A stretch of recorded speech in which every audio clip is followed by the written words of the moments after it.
എന്റെ പ്രിയമുള്ളവരെ, ഈ സദസ്സിലിരിക്കുന്ന ഓരോ മനുഷ്യനും ഒന്ന് ചിന്തിച്ചു നോക്കൂ. നമ്മുടെ നമസ്കാരത്തിന്റെ അവസ്ഥകളെ കുറിച്ച് എന്തേ ചിന്തിക്കാത്തത്? നമ്മൾ നിസ്കരിക്കുന്നത് കാണുമ്പോ ശൈത്താന് പോലും വല്ലാത്ത ചിരിയാ. എന്റെ പ്രിയപ്പെട്ട ചെറുപ്പക്കാരാ, മോനെ, സ്വർഗത്തിൽ പോകാൻ ഒരുപാട് അമല് വേണ്ടടാ. അള്ളാന്റെ സ്വർഗം നിനക്ക് വേണോ? ഒരുപാട് സൽക്കർമ്മമൊന്നും വേണ്ട. രണ്ട് റക്അത്ത് മതിയടാ ചെറുപ്പക്കാരാ.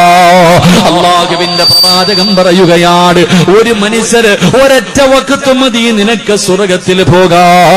ഏതെങ്കിലും ഒരു മനുഷ്യന് അല്ലാഹുവേ ഒരു വഖത്ത് നമസ്കരിച്ചു കഴിയുമ്പോ, അതാ നാളത്തെ സുബഹി നിങ്ങളാരെങ്കിലും നല്ല നിലയിൽ നമസ്കരിച്ചു കഴിഞ്ഞാ നിന്റെ പേര് സ്വർഗത്തിന്റെ മുന്നിൽ എഴുതി വെക്കുകയാ. നരകത്തിന്റെ ലിസ്റ്റിൽ നിന്ന് നിന്റെ പേരങ്ങ് മാച്ചു കളയുകയാ. എന്റെ പ്രിയമുള്ളവരെ, ഉമ്മ പ്രസവിച്ചതുപോലെ മാറുമെന്ന് നബി മുഹമ്മദ് മുസ്തഫ സല്ലല്ലാഹു അലൈഹി വസല്ലമ തങ്ങൾ പറയുകയാ. എന്റെ പ്രിയപ്പെട്ട മുസ്ലിമേ, നമസ്കരിക്കുന്ന സമയത്ത് അതാ അല്ലാഹുവിന്റെ പ്രവാചകൻ പറയുകയാണ്, നമസ്കരിക്കുന്നതിന് വേണ്ടി ഒരു മനുഷ്യനെ കൈകെട്ടുമ്പോ ഇടതുഭാഗത്തൊരു ശൈത്താൻ നിൽക്കുകയാണ്, വലതുഭാഗത്ത് മലക്ക് നിൽക്കുകയാണ്. നമസ്കരിക്കാൻ കൈകെട്ടി കഴിയുമ്പോ മറന്നുപോയ പഴയ കാര്യങ്ങൾ മുഴുവനും ശൈത്താൻ നമ്മളോട് ചെവിയിൽ പറഞ്ഞു തരികയാ. അതുകൊണ്ടാ നമസ്കരിക്കാൻ കൈകെട്ടുമ്പോ മറന്നുപോയ കാര്യങ്ങൾ നമുക്ക് ഓർമ്മ വരുന്നത്, പഴയ കാര്യങ്ങൾ ഓർമ്മ വരുന്നത്. കാരണം ശൈത്താൻ അടുത്ത് നിന്ന് പറയുകയാ. ആ സമയത്ത് വലതുഭാഗത്ത് നിൽക്കുന്ന മലക്ക് പറയുന്നു, മനുഷ്യ എവിടെയാ നിൽക്കുന്നതെന്നറിയോ? എടാ, അല്ലാഹുവിന്റെ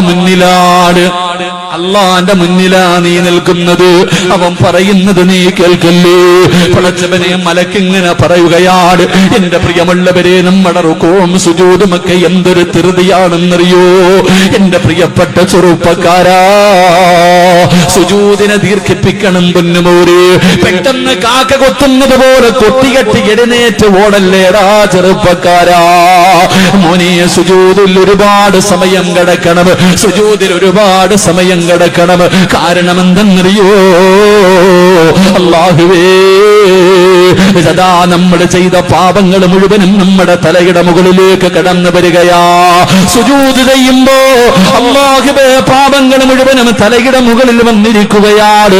റബ്ബേ, ഉണക്കമരത്തിൽ നിന്ന് ഇല പൊഴിയുന്നത് പോലെ സുജൂദിൽ കിടക്കുമ്പോ നമ്മൾ ചെയ്ത പാപങ്ങൾ പൊടിഞ്ഞു വീഴുമെന്ന് നബി മുഹമ്മദ് മുസ്തഫ സല്ലല്ലാഹു അലൈഹി വസല്ലമ തങ്ങൾ പറയുമ്പോ, സുജൂദിന്റെ സമയത്ത് ശരീരത്തില് അവയവങ്ങൾ മുഴുവനും താഴെ നല്ലതുപോലെ വെക്കണമെന്നാ. അല്ലാഹുവേ, നിന്റെ നെറ്റിത്തടമുണ്ടല്ലോ, നിന്റെ മൂക്കുണ്ടല്ലോ, നിന്റെ 2 കൈപ്പത്തികളുണ്ടല്ലോ, നിന്റെ 2 കാൽമുട്ടുകളുണ്ടല്ലോ, നിന്റെ കാലിന്റെ വിരലുകളുണ്ടല്ലോ, ഇതെല്ലാം ഭൂമിയിൽ ഇങ്ങനെ സുജൂദ് ചെയ്യണമെന്നാണ്. ആ സമയത്ത് ഈ അവയവങ്ങളിൽ ഏതെങ്കിലും ഒരു അവയവം നീ തൊടാതെ ഇരുന്നാ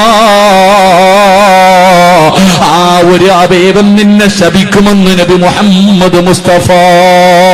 പടച്ചവരെ, നീ സുജൂദിൽ അതാ സുജൂദ് ചെയ്യുന്ന സമയത്ത് നിന്റെ മൂക്ക് സുജൂദ് ചെയ്തില്ലെങ്കിൽ, നീ സുജൂദ് ചെയ്യുന്ന സമയത്ത് നിന്റെ മൂക്ക് ഭൂമിയിൽ വെച്ചില്ലെങ്കിൽ മൂക്ക് ശപിക്കുകയാ. അല്ലാഹ്,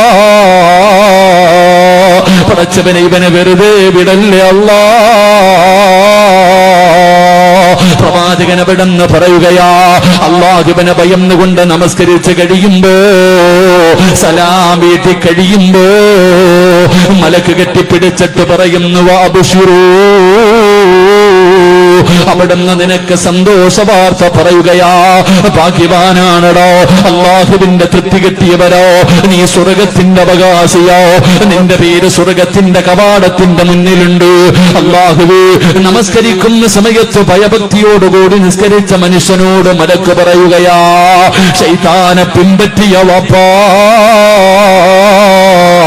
മലക്കു പറയുന്നു, എടാ വൃത്തികെട്ടവര്, എടാ നഷ്ടവാളി, അല്ലാഹു തന്ന അവസരം നീ പാഴാക്കി കളഞ്ഞല്ലോ.